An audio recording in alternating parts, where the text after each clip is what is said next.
Estamos en Sao Paulo, Brasil. Estoy en el Regional Summer Academy de la International Anti-Corruption Academy. Desde hace 10 años pertenezco a la facultad de esta organización que creó Naciones Unidas para estudiar los temas de corrupción, para entenderlos y para tratar de encontrar entre las diferentes personas del mundo los tópicos, las soluciones, los métodos que están utilizando en diferentes países del mundo para atacar este flagelo de las democracias liberales.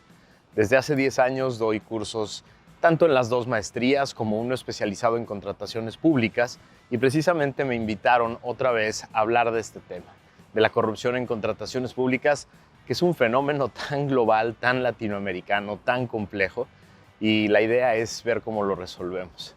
Y no podía dejar de hacer programa porque lo que está sucediendo en México es gravísimo. Sí, es gravísimo lo que están tratando de hacer con el INE. Y de eso se va a tratar el programa de hoy. Se va a tratar de ver cómo le hacemos para defender al instituto de 3 cosas que quiere intentar el presidente. La primera es la que hemos estado peleando desde hace tiempo. La destrucción vía reformas legales, la destrucción vía la Constitución, que ya frenamos, y las leyes, pero también desde la parte administrativa. 2, ¿cómo le hacemos para frenar desde la sociedad civil este intento de captura que tiene el presidente y su partido a través del Consejo General, imponiendo a sus propios candidatos, imponiendo a personas que le son absolutamente leales y violando los principios constitucionales clarísimos de imparcialidad, objetividad e independencia? ¿Cómo le hacemos tú y yo para proteger eso? Y el tercer elemento es, ¿cómo le hacemos para caminar hacia adelante? ¿Cómo le hacemos para empezar a plantear estrategias más concretas para estar ahí, defendiendo al instituto, protegiendo nuestra Constitución, protegiendo nuestras leyes, tratando de frenar cualquier ataque? Porque si falla en estos, si vuelve a fallar en la parte legal, si vuelve a fallar en la parte administrativa y presupuestal, en la imposición de personas en el Consejo General del Instituto, lo va a seguir intentando de todas las maneras posibles. Y tú y yo tenemos que estar siempre muy atentos, pero también muy pendientes de nuevas estrategias que podamos plantear. Así que acompáñame a ver estas 3 cosas, estos 3 temas que nos deben ayudar a ti y a mí para estar muy atentos, que nos deben ayudar a ti y a mí para estar con métodos y estrategias concretas para defender a nuestro instituto. Acompáñame. Tema número 1. La Corte sí defiende la Constitución y sí quiere resguardar el sistema electoral. El viernes 24 nos enteramos de una gran noticia. Y sí es una gran noticia, que no te la quieran escatimar. El ministro ponente de la controversia constitucional que interpuso el Instituto Nacional Electoral, Javier Lainez, un valiente ministro, decidió otorgar la suspensión de la demanda de controversia constitucional que interpuso el INE, además de admitir la demanda. Esto es importantísimo y te lo quiero explicar.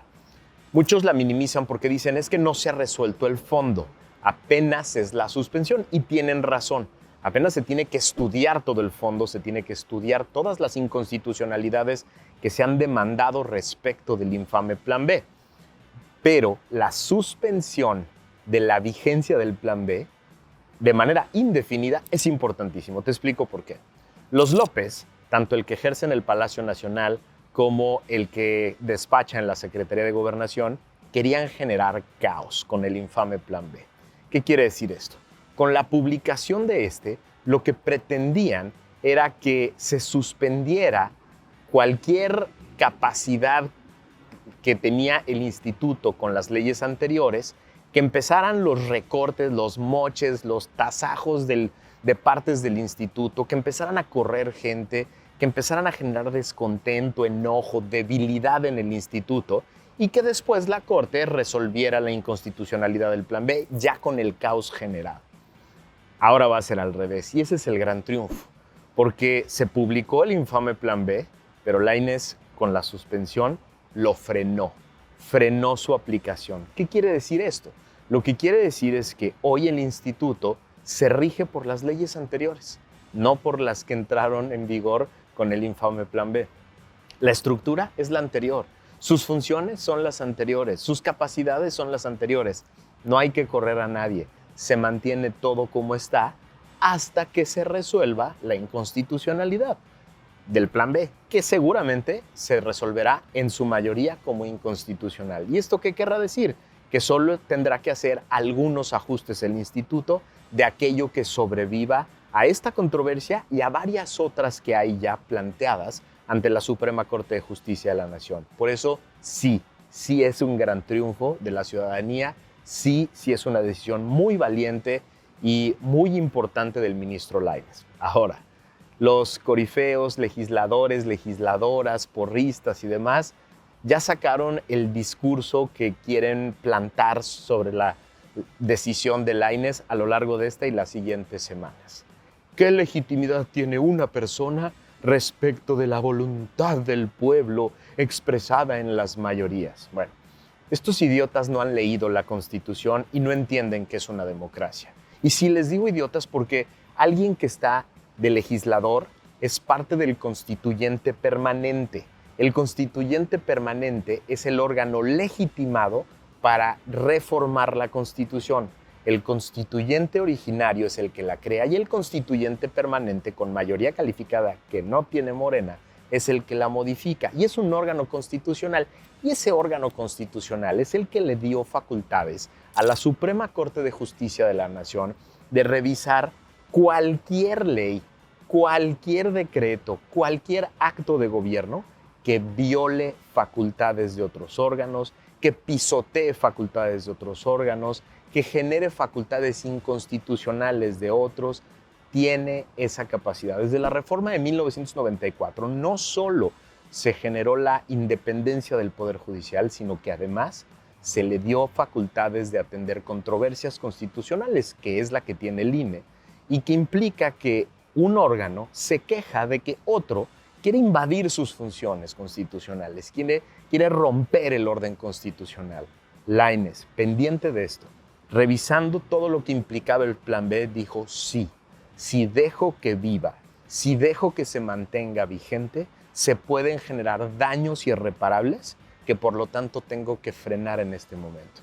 Y por lo tanto es perfectamente legítima su decisión.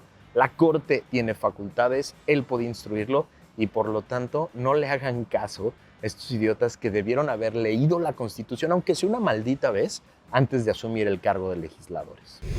Tema número 2. Cuidado, ahí viene el plan C. Sí, fallaron con el plan A de destruir el Instituto Nacional Electoral y la democracia mexicana a través de la Constitución. Van a fallar, no me queda duda, van a fallar con su infame plan B, porque la Corte va a declarar inconstitucionales la mayoría de las infames reformas que pretendieron a través de la ley. Pero ahora viene el plan C, que es tratar de invadir al Instituto Nacional Electoral con personajes abiertamente, claramente morenistas a través del Consejo General. A ver, los partidos políticos son la representación de parte de la población. Tienen todo el derecho del mundo los partidos políticos a tener leales, afines, fanáticos incluso. Yo no tengo ningún problema con que Morena tenga fanáticos, tenga leales, tenga afines y que los ponga en sus gobiernos, en candidaturas a los cargos de elección popular con los que compite. No tengo ninguna bronca de eso, se trata la democracia. Qué bueno que tenga leales, qué bueno que tenga personas que le responden directamente a López. Pero esas personas y Morena no tienen derecho a participar en un instituto que tiene principios constitucionales muy claros. El artículo 41 de la Constitución dice que los principios rectores del Instituto Nacional Electoral son la imparcialidad, la objetividad y la independencia. Personas que no resguardan que no van a resguardar la independencia del INE, que no son imparciales, que no pueden ser imparciales y que no pueden ser objetivos, no pueden formar parte del Consejo General, del órgano máximo de dirección del instituto. Es absolutamente lógico y por eso, desde la convocatoria, uno de los requisitos más importantes de elegibilidad de los pretendientes a formar parte del instituto es que fueran imparciales, objetivos y que fueran independientes. No hizo bien su chamba el comité evaluador, no la hizo. 6 de 7 personas no hicieron su chamba, salvo Maite Azuela. que el propio viernes, cuando estábamos celebrando la suspensión del Plan B vía el ministro Lainez, al mismo tiempo nos daban una cachetada para despertar porque el comité evaluador había decidido sobre las 4 quintetas y la más peligrosa de todas, la de presidente, en la cual había metido a 4 de 5 candidatos directa, burda y claramente ligadas con Morena. Sí, personajes que tienen lazos familiares, lazos ideológicos y lazos concretos de relación profesional con Morena. Insisto, no tengo bronca que los tengan, pero que no se dediquen a ser árbitros imparciales. No pueden. Que se vayan de candidatas de Morena a lo que ellas quieran. Tienen todo el derecho del mundo a participar en la vida político-electoral del país, pero no como árbitros. No como árbitros. Ahí no es su lugar, ahí no es su chamba. Nosotros tenemos que estar muy pendientes de todo este proceso y tenemos que impugnarlo de todas las maneras posibles. No podemos permitir que esto suceda, sobre todo en la presidencia del INE, porque sí, a pesar de que solo es un integrante de un consejo colegiado y podrán decir no toma las decisiones, todas las decisiones, no, pero es la cabeza, es la cara, es la persona que va a estar poniendo el tono, que va a estar poniendo la política, los principios, que va a estar hablando permanentemente ante los medios de la actividad del instituto. Y la que es la favorita, la hermana de la secretaria del Trabajo, hija de otra persona que trabaja en Morena, hija de otro cuate que se dedica al derecho laboral en favor de los intereses de Morena, esa persona declaró abiertamente, se filtró el video, declaró abiertamente que viene a defender el Plan B, que viene a rechazar cualquier permanencia de los principios anteriores y ya también reconoció que no tiene idea de derecho electoral. Lo dijo abiertamente. Dijo, no, yo de derecho electoral no sé, yo sé de otras materias, de ese no sé, pero tengo muchas ganas de aprender, como dijo algún otro clásico.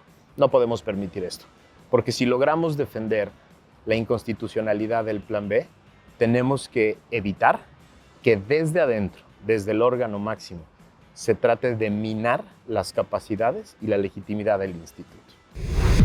Tema número 3. Cuidado, ya hay Plan D. Sí. Hoy el señor López, en su homilía mañanera, no solo respaldó a la señorita alcalde, le dijo que era una persona muy honorable, que estaba con el proyecto, que había trabajado con ellos, descalificándola de entrada. Es decir, si el líder del partido en el poder, si el señor que quiere destruir al INE, si el señor que propuso el infame Plan B y no se ha cansado de querer destruir al sistema electoral, dice que es una buena persona, que él la avala, que él la respalda, que ha trabajado con ellos, no hizo otra cosa más que descalificarla. Pero no se quedó ahí en la homilía mañanera. Dijo claramente que hará todo lo posible desde el gobierno para evitar que se vote por los candidatos de la oposición. Y esto es gravísimo.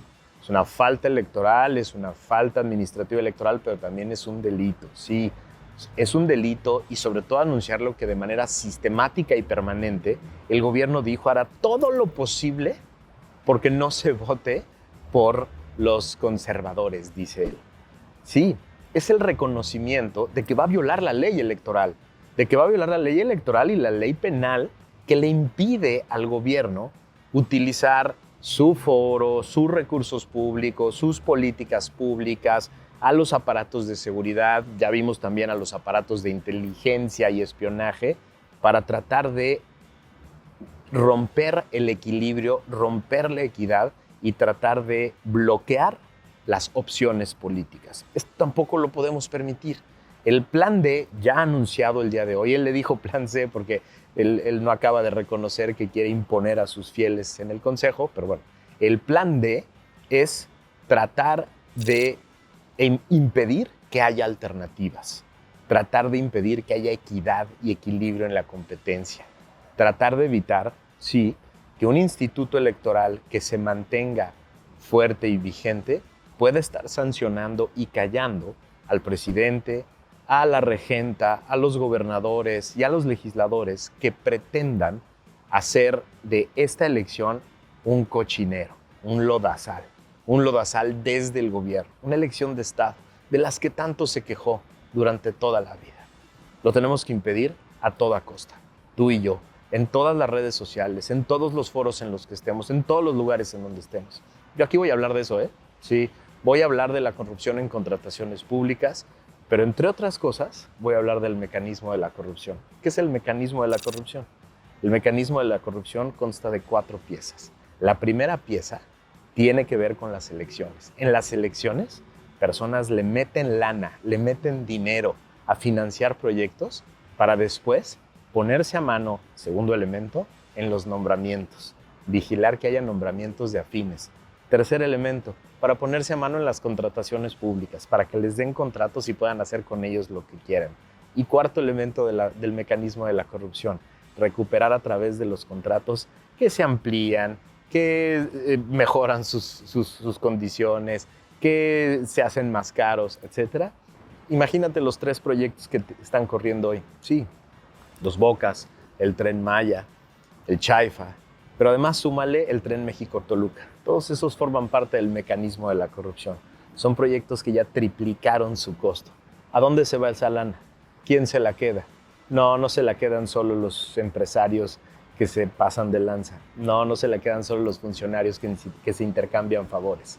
Esa lana acaba en campañas políticas y eso es lo que el gobierno no quiere que veas. Y yo voy a hablar de eso aquí. No necesariamente poniendo nombres y apellidos, pero voy a hablar de eso. Voy a hablar del mecanismo de la corrupción porque es un mal latinoamericano. Todos los países del mundo sufren de eso. Luego te platico cómo me fue.